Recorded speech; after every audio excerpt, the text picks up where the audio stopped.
Respected President,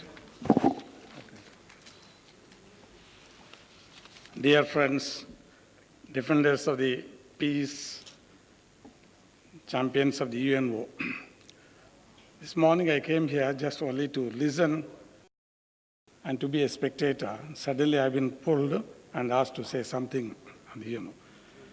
This is against the principles of peace and canons of justice.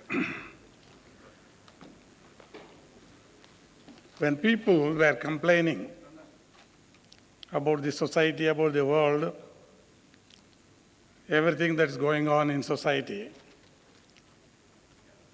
Swami Vivekananda told to a very young gentleman, "Look here, you fellow, the world was the same. The people living upon this earth were the same. They were the same during the days of Jesus Christ and Gautama the Buddha. In other words, they could not change this world. Christ could not change, Buddha could not change, all those great nobles changed, saints and sages, they could not. It will remain the same. But if you really want to do something to this world, you change yourself so that you can minus one scoundrel from this world." That is the advice given by Swami Vivekananda. Now again, I am reminded of another story, probably with which you are all acquainted. A naval officer who had a 4 or 5-year-old boy, a very naughty fellow, always putting questions. And one day it so happened, the officer had some conference, so he had to do some homework. And he just wanted to avoid the nuisance of his son. Therefore, when his son came to his room, there is an old world map. He tore it to bits and pieces and gave to his son and asked him to set it right and bring it, hoping that at least it will take an hour. But little fellow did it in such a manner, he came there within minutes. He was surprised. "How did you succeed?" "Oh, easy, Dad. I saw the figure of a standing man on the river side. I put the man all right. The world became all right."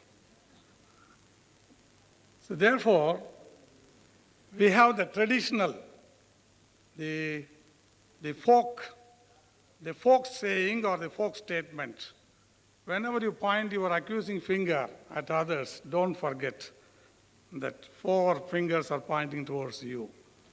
So we have all these ills and evils represented in our own society, in our own part of this globe, in our state, and in our community, in our street. Most probably most of these ills and evils afflicting the mankind, they are found there in majority of the modern families. I remember very well attending an international conference in 1809 on September 23rd, I still remember. Father Helder Camara and Father Guttridge, 2 great personalities still alive with us, who created what is called the liberation theology, who had several narrow escapes at the hands of both the state, the government, and also the conservatives.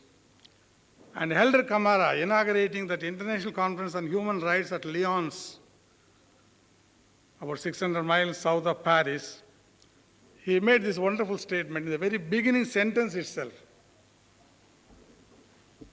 90% of the resources of the world are enjoyed, they are devoured. They are devoured, enjoyed, exploited by 10% of the population. If that is the situation, how do we expect the second arrival of our Lord? A very cynical statement. And for 20 minutes, almost every sentence was like that. And that evening, he was going around when we were having supper. An old man, 87 years at the time, I don't know whether he's still alive, Helder Camara, bishop. He just came towards us. We were sitting a few people from Asia. I stood up and said, "Father, your speech was so inspiring. People like you are the only solace for people living there in the third world countries." And somehow he judged that we are from India.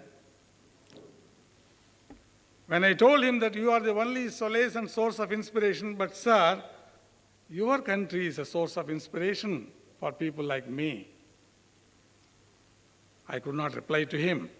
It took nearly a couple of minutes for me to recover myself and said, no, Father, the things are changing. They are fast moving in our country. Then again he said, yes, even then, the whole world is looking for your guidance, sir, for inspiration towards India, and just simply walked out. This is a very unforgettable experience I had there at the Lyons conference, where I presented a paper on a very interesting theme, the plight of the Dalit Christians within the church, Christian church in India, and that too being a Hindu. Now today, wars are going on in 36 countries. 36 countries.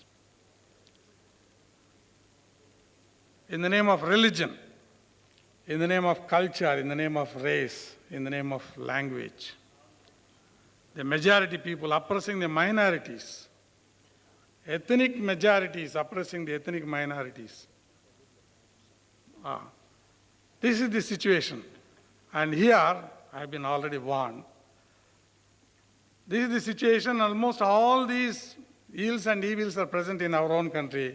And occasions like this, it is time for us to reflect and how far we are in a position to guide this, defend, champion the UNO and its ideals.